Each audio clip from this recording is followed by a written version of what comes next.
All right, it's time for another episode of Interrupted by Matt Jones. It's sponsored by Cornbread Hemp. This is The Good Life. Congressman Andy Barr. I would say you are a first sitting politician, although we got more coming in the next few weeks. Thank you very much for doing this. Matt, great to see you. I want to give you credit for doing this because I think this is happening less and less in society, where politicians sit and will be interviewed by people from the opposite side or who have different points of view. Why do you think that's happening? Why do you think that seems to me to happen less and less? I don't know. I don't know why that is. I think, our politics have become divisive and people are sometimes worried about the gotcha mentality of things, whereas what I think the American people want is a refreshing exchange of ideas in a respectful and civil way. And, I think people are actually yearning for that. I actually agree with you. You mentioned divisive. I do think politics are more divisive now than in my lifetime. Do you agree with that statement? And if so, why do you think it is? Well, so of course we have divisions. We have a polarized society.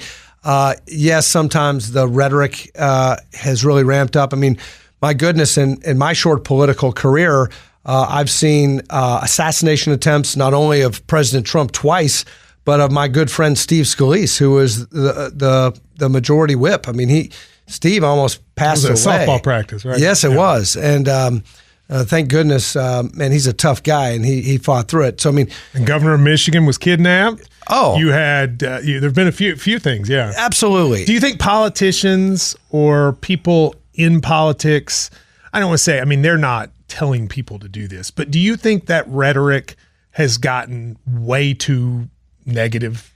Yeah, I do. Okay. I do. I think that whether you're right or left, or maybe you're in the middle, if you have strong convictions and beliefs, that's what this country's all about.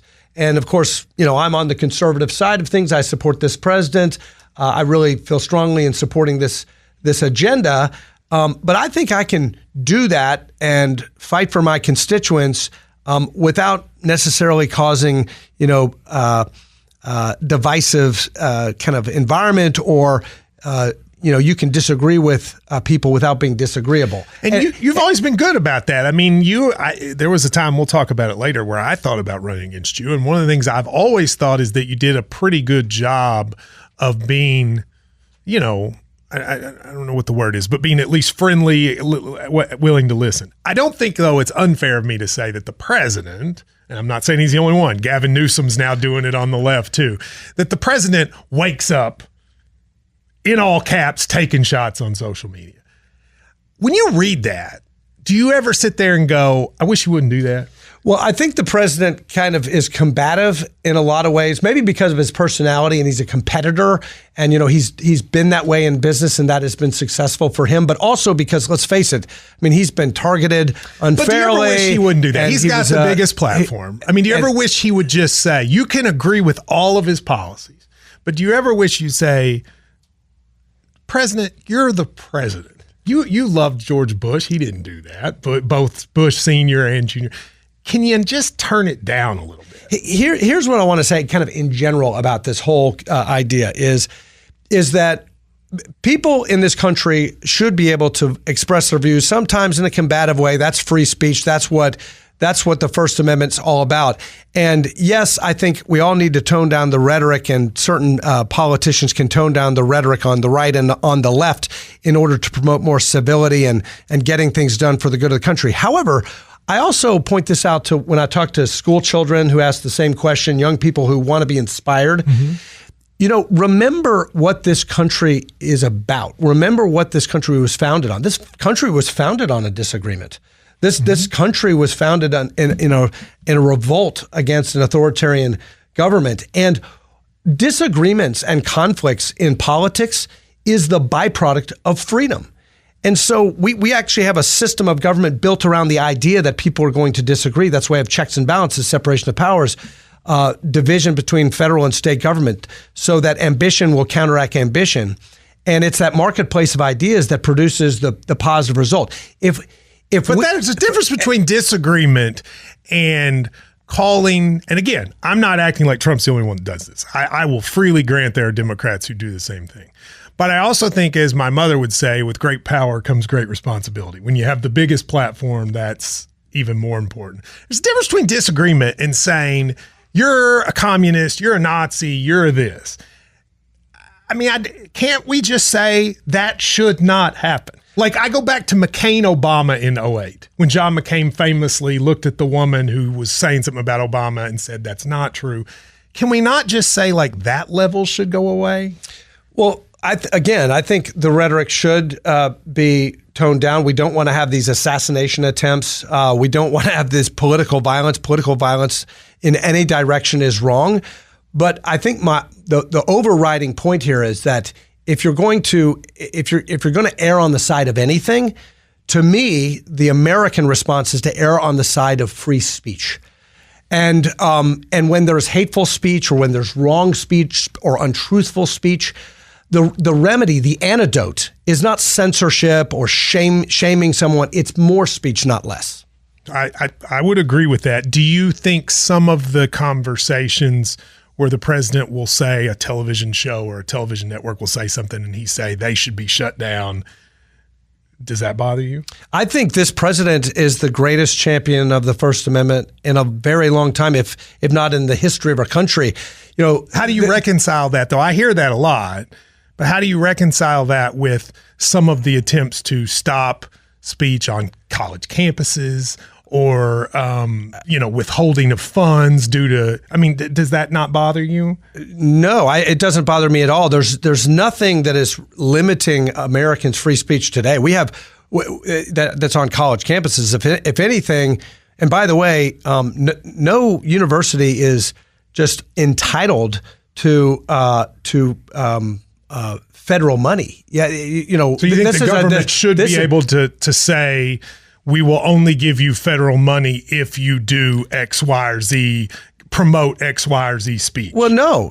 What I'm saying is that when you have active anti-Semitism that creates unsafe environments for Jewish students, when you have universities that are actively discriminating against certain types of people based on their religious views, when they're actively enabling hate, that doesn't exempt them from the purse strings. My point is that I think it's a good thing that Congress is scrutinizing federal resources and taxpayer dollars. That's not censorship. That's not censorship. It all depends on how you look at it. I mean, when Obama or Biden was president, they could say, you know, those of you on college campuses, if you don't promote this view of history that says this thing, then we will withhold federal dollars. They could do the same thing. Isn't that just one side, the other side of the same coin? Well, there's a difference between banning speech, but also when you tie federal money to saying a certain thing, aren't you? I think you should tie federal money to an open academic freedom. Okay, well, so if you do that, when they do the other need side. Academic freedom. If you're censoring speech, if you're discriminating against a viewpoint, then you are anti-First Amendment. Mm-hmm. So if you want federal funds, you should be promoting an open marketplace of ideas, academic freedom, true freedom, where all perspectives are respected and accommodated, versus what we've seen on these college campuses, where only a woke point of view or a pro-Palestinian point of view or an anti-Semitic point of view is tolerated. I hate the word woke because I don't even know that it means anything anymore. But we'll be that as it may. You have spent a lot of time in Washington, and I've always thought, and I think you're one of these people. You have friends on the other side. Is that fair to say? It feels like to me, I've gotten to know a lot of people. I tell the story about Jamie Comer. That one time he was on TV with me, and he was telling me how much he liked AOC. And then that night I turned on TV, and he was calling her the worst names. And I was like, you just were with me privately and said you like him.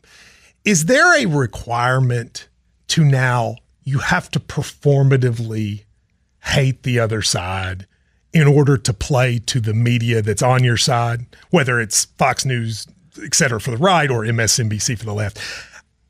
why can't politicians acknowledge what you and I both know is true, which is that a lot of you all are friends behind the scenes? Why is that so hard to say to people? Well, I think one of the reasons why I have been an effective congressman is that I have developed relationships with members of Congress with whom I have like who? Give me some examples. Well, Juan Vargas is a great example. Mm-hmm. Juan is a progressive liberal from Southern California, and he and I have, strong arguments and debates in the Financial Services Committee, but he's got 2 daughters. I've got 2 daughters. We talk about family a lot. He's a man of deep faith. He's a Catholic progressive. I'm a conservative Christian, but we have long conversations about religion, about family, about where we might have overlapping interests. We have worked together on some things on occasion, but we also have, knockdown, drag out debates in committee. And then we, after those debates are over, we usually joke with one another and but why can't we see treat more each of that other in with public? respect? Because I feel like the public needs to see. This is my view. You tell me if I'm wrong with this. I see more and more people on the right and the left literally hating each other and taking their cues from congressmen, senators, presidents who seem to hate each other, but when the cameras are off, really don't. So I feel like they kind of get the general public riled up with this, you are ruining America, you are ruining America. But then they don't really feel that way. They're all kind of hanging out in the same places when it's over. Does that make sense? Yeah, it does. But also, I think it's not just, I don't think it's just members of Congress fighting each other. It's also the American people. And when we have these primaries, a lot of times in a far liberal district or a blue district, Democrats are pulled to the left, and then a Republican. Let's talk about that. That's a great point, because I think that's a huge part of the problem is that there are fewer and fewer competitive districts. You've been in one for a long time, actually. I would say, especially under the old map, your district was always very competitive. Leave aside this round of gerrymandering war of Texas and California. In general, are you against gerrymandering?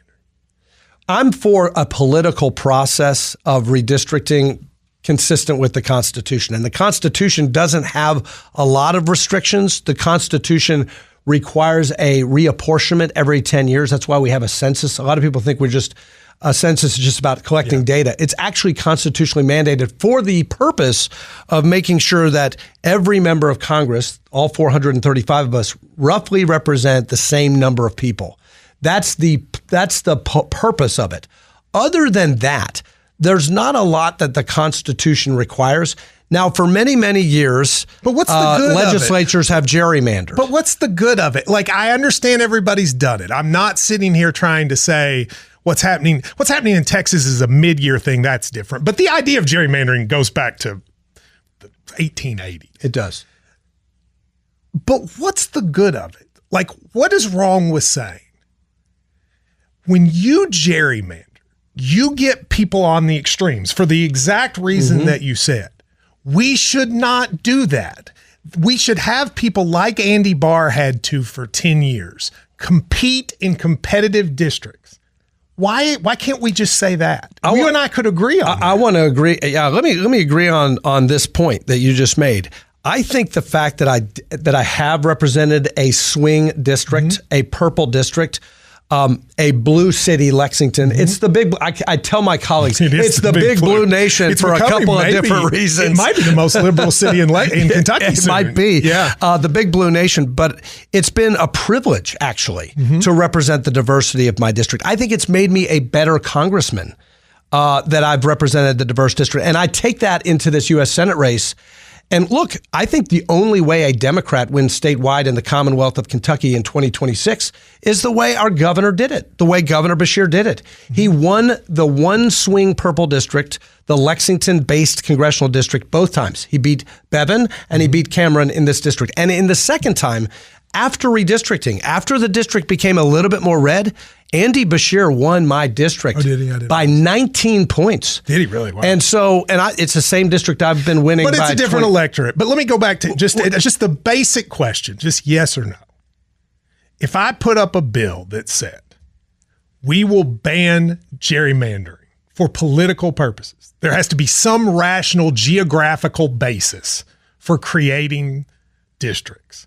Would you support that? Well, there already is a general requirement in the law, and you're a good lawyer, you know this, about compactness and the legal test for gerrymandering.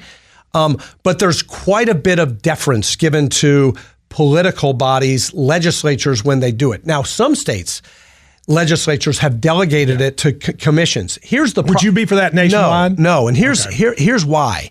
Is because you can't kind of get away from the politics. What's happened is the politicians and the bureaucrats have commandeered those processes as well. At the end of the day, it's very hard. Computers would do it? It's very hard. What if you just no. I wouldn't delegate a core democratic function to AI or some kind of arbitrary computer. I think at the end of the day, there may be abuses in districting and redistricting, but what I want ultimately is the democratic process to hold that accountable. For example, in the state of Massachusetts, everybody acknowledges it's a blue state, and yet still in a very blue state, there's roughly 33% of the people there who are either registered Republicans who voted for President Trump or are Republican oriented.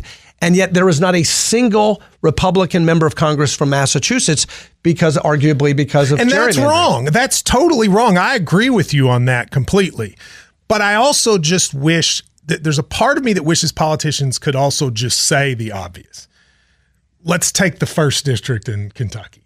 There is no reason for Jamie Comer's district to go from the edge of Fulton County into Frankfort and to cut a little slice that goes up through that gets just enough of Frankfort that takes it out of your district. Andy Barr would have won the old district. He did. Why do that? And can I say that there's a flip side to that coin, and that is there is no reason, no justification for, after I came up short against Ben Chandler in 2010, for the Democratic legislature in Frankfort to carve out Southland Christian Church, take half of Jessamine County and Mercer County and Garrett County away and put it in a district with Owensboro. Totally agree. So will you say the same thing about the current district? So my point is this. The reason why I say that is not to bellyache about what happened to me. The reason why I'm saying that is it happens to both parties. I agree. And so when you say it's wrong both ways. And just as you may say it was a geographic anomaly for Comer's district to look like that, it was also a geographic anomaly for someone who is living 1 mile from New Circle Road to be in a congressional district in Owensboro. The point is this, that there is really no perfect way to draw these maps, and the question is, what is the best way? Is the best way to put it in the hands of a group of elites in a state capital who are unaccountable to the people? Or is it to give it to the elected representatives of the people in the states? Sometimes states are controlled by Republicans. Sometimes states are controlled by Democrats. It's an imperfect system. And yes, there's gerrymandering on both sides, but I'd much rather it be a democratic process than an undemocratic process. So you won't just say that it shouldn't happen either way. Well, I believe that in general, districts should be compact based on geography and common, regionalism. Mm-hmm. I think that makes sense in general. The details are ultimately decided by someone. The question is, who is the best someone? I agree with that. I think we're getting farther and farther and farther away from even attempting to be compact, which makes me a little sad. But I think where you and I agree is ultimately what was the district that I did represent for over a decade? It was a purple district. I thought it was a great district. And I think it made me a better congressman because I'm glad to hear that. Because it was more reflective of the whole country. And so I represented people who voted for Barack Obama and people who voted for Donald Trump, and rural, suburban, and urban. I represented it all. I think that old Lexington district is what these districts, as much as we could, should be. And I actually think you were effective doing that. And I wish more people had to be effective in the way that I think you were because of that. That's why ultimately, and we'll get to it at the end, I didn't run against you, is because I actually thought you did a pretty good job of a lot of what it means to be a congressman. Thank you. That means a lot. Especially like constituent relations. I think that's something your office has always been great at. I was very proud of you in 2020 when it came time to vote on the election, whether or not Biden won, that you did, where some of your colleagues did not. Do you still today believe Joe Biden won the 2020 election? So what I told my that's a yes or no. Do you believe Joe Biden won the 2020 election? What I believe is that the election. I believe two things that belie a yes or no answer. One, I believe that election had a ton of abnormalities that I think is nobody can dispute. The fact that there were many irregularities that gave Americans a lower level of confidence in the outcome. The fact that we have massive mail-in ballots. The fact that we had multiple days of voting without controls. The fact that there were a lot of irregularities in the way the vote was counted. And a lot of that was attributable to changes in the law right before the election because of COVID. That the Republican put in office. But can I just say one thing about that? When I was asked by my constituents why I voted after there were election contests, after there was certifications, the reason why I ultimately voted to certify the election was because I don't think Congress. I think Congress has a pretty limited role in the Electoral College process. I think states have a very large role. And what I said, especially to my disappointed constituents who voted for President Trump and who really felt like that there was too many irregularities in the election, was that, and it's exactly why I did it, was because I didn't want in 2024, when President Trump won, for Maxine Waters in California to be able to be empowered in Congress to invalidate the Electoral College votes of Kentucky because of whatever reason she wanted. But I will say, Congressman, I'll look in the camera. Donald Trump won the 2024 election. Can you say Joe Biden won the 2020 election? What I can say is that I certified the election results. So is that a yes? Because there were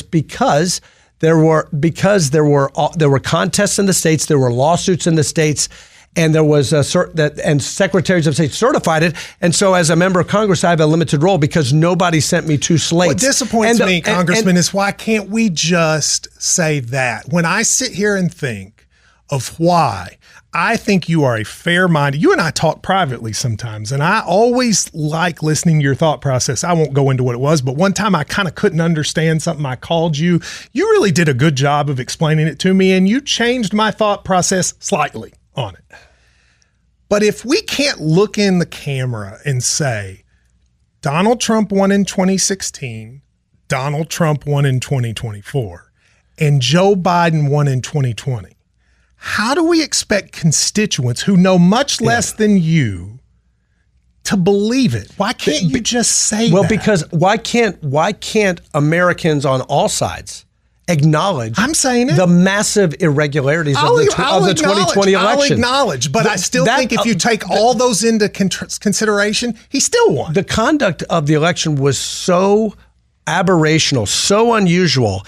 It gave all of us a lot of legitimate questions about the legitimacy of the So you have questions as to whether Biden won? I have massive questions about the conduct of the 2020 election. Do you have questions as to whether Biden won? We need massive changes to the way that we conduct elections so that we never have an election like that. Same with, and by the way, it's not the first election where you had that happen. In 2020, we had that problem in Florida with hanging chads. We had that problem in the 1880s. But Al Gore conceded the election, and Al Gore still says to this day that George W. Bush won. Well, actually, that's not true. Al Gore and his defenders believe that they won. They just, for the sake of I heard him on an interview just the other day say George W. Bush is the legitimate president. The bottom line is we have in our history, we've had messy elections. What we want to do is avoid them. And that's why we need electoral reform so that we never have, and so that American voters on any political side of the fence doesn't ever have legitimate questions about the integrity of our elections. I like what our Secretary of State has said about the way we should conduct our elections. It should be easy to vote, but hard to cheat. And nobody really knows about the election of 2020, the scale of the problems or the fraud or what. We have one president in the history of America that has not conceded a race. And I think that it strikes me that if we can't, here's what I actually think it is. I think feel free to correct me because I don't want to I think he lost. I think, though, you all have a political incentive that you cannot go against Donald Trump. You just can't. And that worries me Because let's say it was a Democrat. And you just let's say because here's the thing, we're going to end up electing in my party someone like him because it's effective. And I'm going to watch my Democratic congressmen and senators do the same thing. And that's not good. Can I tell you what I think most of your listeners and most of my constituents, and frankly, most of the voters of the Commonwealth and Kentucky really think about this. They really don't think, I know you care a lot about this issue. I think most of my constituents and the voters of this country, they care about inflation. They care about the cost of groceries. They care about whether or not their kids can go to college, what the national debt means, the threat from China, what the geopolitical situation looks like. I think they care about the border being secured. They care about those things a lot more than looking totally agree with 4 years, 5 years in the past I actually agree and with relitigating that. I totally agree with you. So let's go to some of those. I'm going to do something that I wish politicians would do more. I'm going to give credit to President Trump for something. I'm going to say I think Donald Trump has done a very good job of keeping the border secure. I think the border itself has been significantly more secure. But so that was one of the 3 or 4 things I think that were the core constituents of what he ran on. I think one of the other things, though, was lowering prices, things that sometimes the president really doesn't have control over, but they say they do.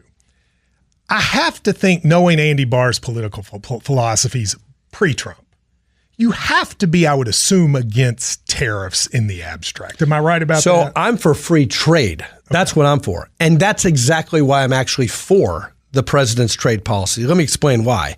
Because we don't have free trade. We haven't had free trade in this country and in the world. We have a system, frankly, that's full of unfair trade. And it's not just China. It's not just China. And it's not just because we have trade imbalances with allies and partners. It's because there's so many of our trading partners that have tariff and non-tariff trade barriers that are closed to American exporters, but we've opened up our markets to them. And it's both in terms of trade. It's also in terms of capital flows. We open up our capital markets. We allow foreign companies to list on our stock exchanges, but that we get no reciprocal treatment. So finally, we have a president, the first president in my lifetime, who's actually trying to reorient the rules of international trade. And when is it a good time to do that? When is it? When can you do that? Such a massive undertaking and not have some uncertainty, some turbulence. Of course, there's going to be some turbulence in that process. But look at the results. The costs haven't gone down. But look, the costs. I understand the argument for long-term tariffs. I disagree with them. I think it's actually a Bernie Sanders argument that he's made for years. It's actually a far left argument, to be honest. But in the short term, we've got a state full of people that haven't seen their prices go down. When should they expect that they will? Well, I think first of all, inflation is one of these things where once the cat is out of the bag, it's hard to get it back in, or the toothpaste out of the tube. The inflation, remember, is the rate of price increases. When inflation is under control, so-called price stability, and I've been given the privilege of having oversight over the Federal Reserve and interest rate policy and money and price stability. What they say is price stability, what the Fed says is price stability, is 2% increases in prices. So it's not that when prices go down, that's called deflation. Correct. Okay. Price stability is they define it as 2% increases. What we saw with rampant runaway inflation, 40-year high inflation under the Biden administration and unified Democratic control of Congress, overspending, which caused 9% inflation. And a lot of that was COVID. I mean, let's be fair. Some of it, the whole world. I just want to be fair about the conversations. Biden, I do think, made some decisions that led to higher inflation, like the second stimulus bill, which you could argue shouldn't have been done. But let's be fair. There was inflation in every Western country in the world, and ours was one of the lowest. Is that fair? Well, no, because it was not just the overspending, which created excess demand. Inflation is always a function of supply and demand. And you had not only excess demand, but you also had fiscal policy errors that included constraining the supply of labor, paying people to not work, constraining the supply of energy. So you had constrained supply, you had excess demand. That supply-demand mismatch pushed prices up, and then it was compounded. You're right. Beyond the Biden administration and Democrats, it was compounded by the Federal Reserve, which was parroting this narrative that inflation is transitory. In fact, it was not. And the Fed was slow to raise interest rates. Now they're slow to cut them. So the Fed has been wrong twice now. But the bottom line is it was a toxic policy mix that made the cost of living soar and made it very painful for Kentuckians. Now so back to my question. When do you think Kentuckians should expect the tariff policies that you say you're for, which surprises me that you're for?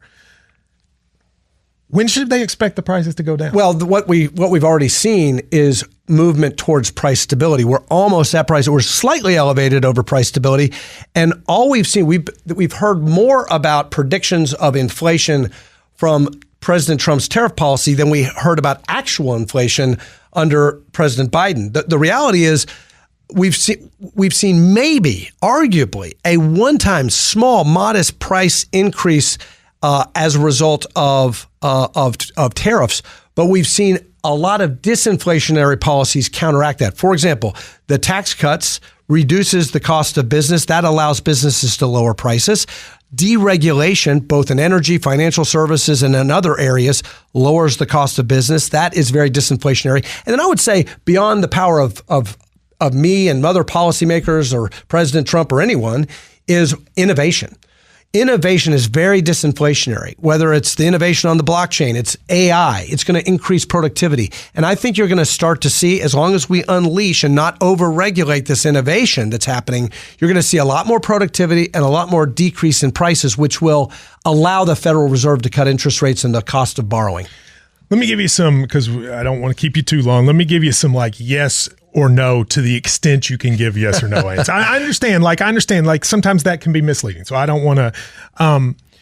Did you agree with the decision to fire leave aside all the issues people might have with the way the statistics are calculated? Did you agree with the decision to fire the person that says the jobs? Yes. You did? Yes, I do. Okay. Because for years. You think it's her fault what the system was? I think that that office is broken. That office needs to be totally overhauled because in both Republican and Democrat administrations, there is wild swings and corrections that make it, if it's not actually politicized, it makes it look politicized and it's lost all credibility. And you think firing her will fix that? Well, I think remaking the whole office and incorporating a lot more data and a lot more, and frankly, new leadership that would implement the reforms that would give that office more credibility is very, very important. As a business owner, knowing that they fired people the day after low numbers came out makes me not trust whatever they do next. I mean that seriously. Put aside partisanship. The day people fire people, the day after bad numbers come out, how am I supposed to believe the next set of numbers? And there have been bad numbers out of that office for many, many years. I mean, we saw in the run up to the election, you had very positive numbers, and then of course they have to revise these numbers after an election. Bad. There's clearly a lot of them. And so this is not like a one-off problem. It's a consistent problem. Do you? The Epstein files. I have to tell you, I've always thought everyone for 2 years has made probably more of this than it actually is. I've always believed it's probably a lot less than people think. But we've gotten to this point. Yeah. Do you support the release of all of the Epstein files to the public? So I've always known to a certain extent, okay, there's this really bad guy, Epstein, and it's kind of gross. And actually, my wife and I watched this Netflix episode recently, this Netflix series of who Epstein really was and the absolute depravity of this guy. Yeah. It's just awful stuff. So I actually gained more appreciation for the facts and what was going on there. So yes, for the sake of the victims, for the sake of our society, there needs to be transparency, and I support that. I also recognize that the release of these files needs to be done the right way. In other words, to the extent victims need to be protected, their privacy needs to be protected. So yes, release, yes, transparency, but there is an interest in victim privacy here. So it has to be done the right way. Let me say one other thing, though. The reason why I think this seems really, really political is that I think Epstein committed suicide in jail, in 2019? The Biden Justice Department had these files for 4 years. Why is all the clamor and the uproar now? Let's be fair, Congressman. There are people, including Kash Patel and Dan Bongino, who made their career on this issue and are now in charge. And it is a fair argument to go, well, why didn't the Biden people release it? I'll accept that. But I also think it's fair to people to go, okay, if you made your career being mad they didn't release it, how have you not released it? You're a religious man, I think that's fair to say, right? Presbyterian? Episcopalian. I think my mom would be okay with me saying this. My mom went to seminary and is very, very religious. And I think a lot of the president's actions drove her from the party and I've heard a lot of religious people who are Republicans say, I'm sad to see the movement the Republican Party has gone from the moral majority Newt Gingrich era of Republicans to whatever this is now. I'm not going to put it just on Trump, but I think it's part of it. But this own the libs and a lot of the sort of soul of morality of the Republican Party, while I'm not saying it's gone, it doesn't seem to be as important. Do you agree with that? Yeah, I can't speak for anyone else's theology or religious journey or whatever. I can just speak for myself. Is one of the things that draws me to Christianity is this parable from the scripture about the speck in your eye versus the log in the other's eye. You know, we're all sinful by human nature and we all are fallen. And, you know, who am I to judge the speck in your eye for the log and not recognize the log in my eye? And, you know, the Episcopal Church of which I belong, I got a lot of negative feedback for a controversial post I made on social media when an Episcopal bishop was very confrontational with President Trump on immigration at the National Cathedral right after, and politicized a sermon really right in front of him.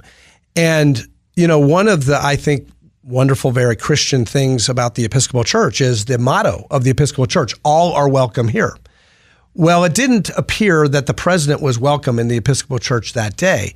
And I think the church should be open to all of us. The church is not Republican or Democrat. The church is not liberal or Republican or liberal or conservative. The church is supposed to welcome all. And so I think instead of judging other people all the time about, you know, the president shouldn't have said this, or the president should have, or this Democrat shouldn't have said that, or whatever, just focus on yourself. Just be the best person you can be. Do you think the religious members... Okay, so let me do the criticism of my party first.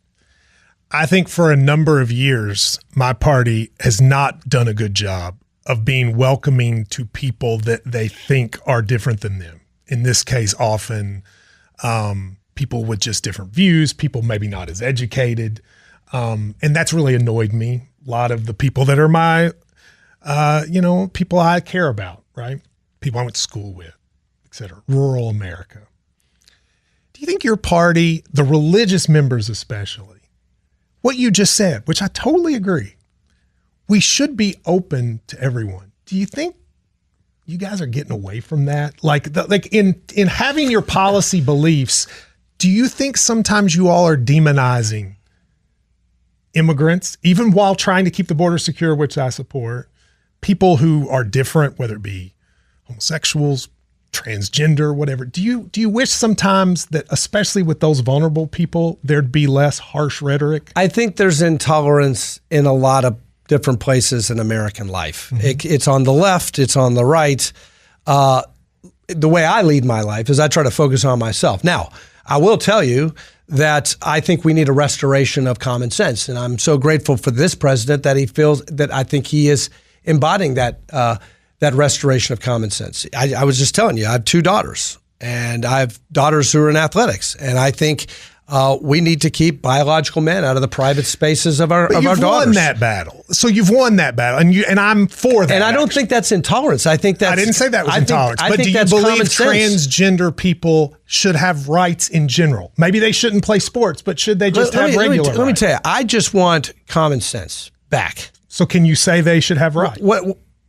Everybody in America has rights. Okay. That's the great thing about our country. Our country is fine. I'm for limited government. Okay. I'm for freedom, but I'm also for common sense, and I want to protect the private spaces of girls, and it's really the extremes of our culture have gone way beyond just what the average person thinks is appropriate, and that's why I've worked really hard on this protecting girls and girls sports issue. Yeah. I would argue, while I agree with you on that policy, I think people talk about it a lot more because it helps not talk about the things that matter. Well, can I tell you, it's not a speculative or hypothetical issue. There have been over 600 cases, Matt. And but you won on that issue. No, we haven't. Actually, we haven't because isn't that banned now? Because the president, thank goodness, has issued an executive order.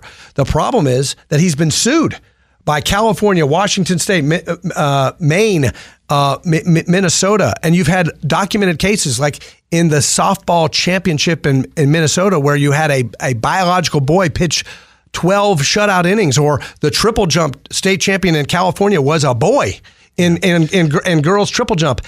There have been 600 cases where female athletes have been denied their championships or their awards. I think this is actually a real problem. I agree with you on the policy. I also think it wouldn't be too hard to say transgender people deserve equal rights too. I think all men are created equal, and obviously in the Constitution that means all people are created equal, and we are endowed by our Creator with certain inalienable rights, life, liberty, and the pursuit of happiness. That applies to everybody. Okay. Just a couple of questions that people wanted me to ask when I brought this up on the show. I have mixed emotions about town halls because I think they're very good in theory, and I think they should happen, especially for representatives. But I also don't think you should just have to stand there and have people scream at you from the crowd. So I have mixed emotions on it. Do you think you can think of a way, because you're not doing town halls right now, or at least not ones open to the general public. Is there a way to do that where someone who's not Matt Jones, who would like to say their opinion to you, could do it, but you also don't have to sit there and listen to somebody scream at you? Yeah, absolutely. So we've been using technology to do that, and we've also been doing it in smaller groups. So my accessibility to my constituents is very important to me. I've even taken one-on-one meetings from people who are very, very opposed to the president, very upset with what's going on in the country, upset with my votes, what have you. And I will take those meetings in small settings where there's civility, where I can listen, where I'm not being drowned out with shouting. Now, obviously, the disadvantage of that is that you can't meet with as many people because you only have so much time and you're meeting with smaller groups. The other thing that we have done to avoid these very uncivil shouting matches where nobody gets anything accomplished is teletown halls. Now, some people criticize the teletown hall and they think we screen out hostile calls. The fact of the matter is, I actually prefer a question in some cases like this back and forth, which is much more interesting than just a softball interview. Where you have questions from people from either the right or from the left who maybe disagree with you on a particular vote. And it gives me an opportunity to explain myself, to maybe persuade. And even if I don't persuade, at least I'm offering my point of view on a point of difference. And I think it's valuable for people to just hear. Like, I think it's valuable to hear you even when you my answer might frustrate to hear you articulate it, because I agree with you. You going on Fox News or AOC going in MSNBC and what's that? It doesn't help. Yeah. It really doesn't. And by the way, you will see me on CNN. CNN. I mean, they got Scott Jennings on there now. So Scott, he does a great job, by the way. Yeah, no, he doesn't. But part of the thing with Scott, though, is a perfect example of what I was talking about how Like he had got people talk about each other like they're the worst, but then they all hang out together, and it's like there's a little bit of just showmanship that kind of drives me crazy. My point is that I'm never afraid to kind of. Is he going to run? By the way, I don't. You might want to ask him. I think he does a great job on CNN. If he runs, he's like 5-on-1, right? Well, no. If you, I will say this: we agree. Better on CNN than if you run. You do have a competitive primary here. Daniel Cameron, Nate Morris in now. Nate Morris has clearly sort of targeted you in this. I don't really know anything about him except that he's a business guy. How do you, if you were to make the case to Republicans watching this, why they should vote for Andy Barr instead of Nate Morris or Daniel Cameron, what would you say? Well, not just why you should be elected, but why over them? I mean, I think both of my opponents say that they support President Trump and his agenda. I'm actually the one candidate in the race who's doing it day in and day out. I have a record. I have a record in Congress. You can look at it. And that record is one of supporting border security, of leading the fight in the Trump first term, defending the legality of President Trump building a border wall infrastructure, of writing major portions of the legislation that rolled back the Dodd-Frank law that President Trump signed in office. I was the chairman of President Trump's campaign in Kentucky in 2024. I voted for the One Big Beautiful Bill. They talk about it. I actually helped to write parts of it and pass it. Do you think he will endorse you? Well, we have to earn the endorsement every single day. But the good news is that, I don't have to talk about supporting him. I'm doing it. I'm doing it every single day. President texted me the other night. He was very appreciative of the fact that I gave him the right, just credit that he deserves for bringing all those jobs to my district in Mercer County. The announcement of Apple, because of his policies and because of the Made in America tax cut that I got a chance to vote for. Apple's decision to bring all of those jobs and all of the iPhone Gorilla Glass being made in the Corning plant in Harrisburg, Kentucky. How many new jobs is that? Just I'm for it. So I think it could double the jobs that are there now. It might be more. There's 400 jobs there. By the way, have you been there? It's amazing. Yeah, it's very, very cool. It's very cool. So for your listeners who don't know, the hard glass that's on your iPhone, a good chunk of that is made in Harrisburg, Kentucky, but there's also plants in China, Asia, and all of those jobs, all of that manufacturing capacity is being onshored back to the United States. We know that's going to happen in Kentucky. They're not just saying it. They're going to do it. It's Apple. Okay. Apple made the announcement. And by the way, I serve on the select committee on the strategic competition with China. This is not just an economic story for Kentucky. It's a national security story because we have dangerous dependencies on China when it comes to our supply chains. And you laugh, maybe iPhones aren't critical to national security. They actually are. Of course they are, yeah. And if God forbid there was a cross-strait invasion of Taiwan, one of the first things that China would do to retaliate is stop producing the component parts of iPhones. That would be a big problem in the United States. One thing I think both parties should agree on is on the Chinese issues, and you and I have talked some about that, and I generally agree with you on most of that. And can I say that the Select Committee on the Strategic Competition of China is some of the most meaningful and purposeful work that I've done in my 13 years in Congress, and I would not call it bipartisan. I would call it nonpartisan. It has been the most nonpartisan experience of my time in Congress. And it really, it's cliche to say not red, not blue, but red, white, and blue. In this case, the United States is facing a generational threat, and we need to come together as a country to deter that threat. On that question, because I know people will ask, TikTok, you guys passed a bill saying they got to sell it. They still haven't. Should the president enforce it? I think the president supports the idea of divestment, requiring, and in fact, the president has been trying to orchestrate, by the way, with Mr. Wonderful and Frank McCord, who is a businessman with a lot of liquidity, to actually buy TikTok out of Chinese ownership. Because TikTok, let's face it, is very important, not just for entertainment, but for a lot of small businesses. They've used that as a platform to market their goods and services. Mario back over there got a job from TikTok. So we recognize, and I've got constituents who are TikTok promoters or what have you. So the key is not to ban it. I'm a First Amendment advocate. The key is to divest it so that it's not a Chinese communist surveillance tool, and so they can't throttle up misinformation through TikTok. Last question, just a personal one. So in 2015, 2015, I guess, the Democratic Congressional Campaign Committee came to me and said, we'd like you to run in this district against Andy Barr. And I went through their whole process. I went through their boot camp.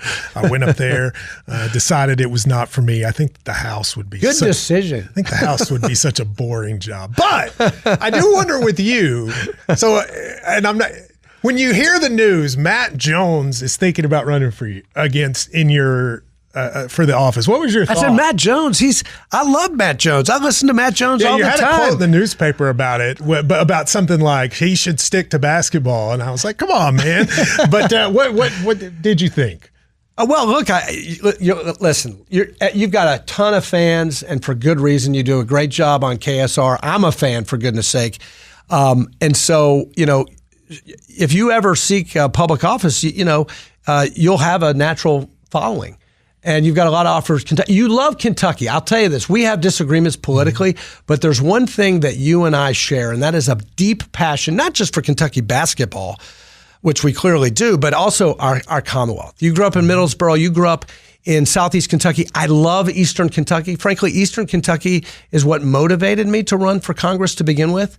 I remember getting criticized by Lexingtonians and my opponent, Ben Chandler, for running in the wrong district because I was focused on the coal miners in Eastern Kentucky. But the point is, I love Kentucky. And when I see people struggling in Kentucky, I want to make a difference to help them. I know you feel the same way. I do. And when Trump ran, the one thing I did say is, well, I'm glad he's acting like these people matter, because I think there'd been a lot of years where people stopped acting like these people matter. I think his policies have had mostly the opposite effect, but I did like that he brought it up.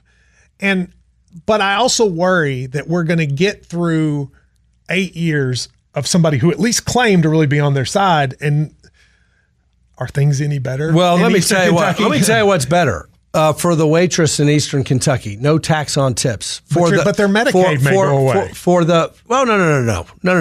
No, that's not true. If you are a legal citizen, if you are disabled, if you are dual eligible elderly, if you're indigent, if you're a mom and kid in poverty, nothing is going to change. Do you worry about the hospitals? I am glad that we were able to include in there a rural health transformation program that will plus up specific assistance to rural hospitals. We're going to monitor the implementation of that. But I want to say something about the rural hospital changes. Medicaid was originally designed as a federal state shared program. And the way that Kentucky and other expansion states expanded Medicaid under the ACA, under Obamacare, was that they put on these provider taxes and these state-directed payments to basically make the federal government pay 100% of that. That's really not the original design of Medicaid. Even after our changes, 90% of all of Medicaid will be paid for. I don't think they're going to close. I think that's very hyperbolic. I do believe that there could be some services that would be altered, and that's why we created this $50 billion fund, and why I'm going to monitor that fund, and if we need to plus it up to make sure that we keep rural hospitals not only open, but providing services like obstetrics. It's a big deal if if you live in Harlan and you got to drive to Lexington if you're pregnant. Yes. Yeah. Or Middleborough. You've got a hospital down there, but Pikeville, whatever. We want to make sure that those critical services remain open, and so I'm confident that this $50 billion fund will do that. We'll monitor it to make sure we protect those rural hospitals. Well, I do want to say thank you for not just doing this interview, but you have always been accessible to us, even after criticisms, which I think I do think that there is a lot of positive to say about that. Someone who will come in and take disagreement. I wish you luck on the Senate race, and thank you very much. And real quick, are we going to win a national championship this year? Of course, number 9. Come on, bring it. Do you ever find yourself, I guess Louisville's not in your district, but if you become a senator, are you going to have to wear a Louisville hat? I've always been L's down, man. I've always been L's down. Oh, okay. And listen, authenticity. I agree with you authenticity. on that. And so, listen, my friends in Louisville, the Republicans in Louisville who are Cardinal fans, you got to understand, I was born and raised in Lexington. And listen, Daniel played for U of L. Come on. I know. Rand Paul went to Duke. I know. So thank you very much. Hey, great to be with you. Thanks a lot.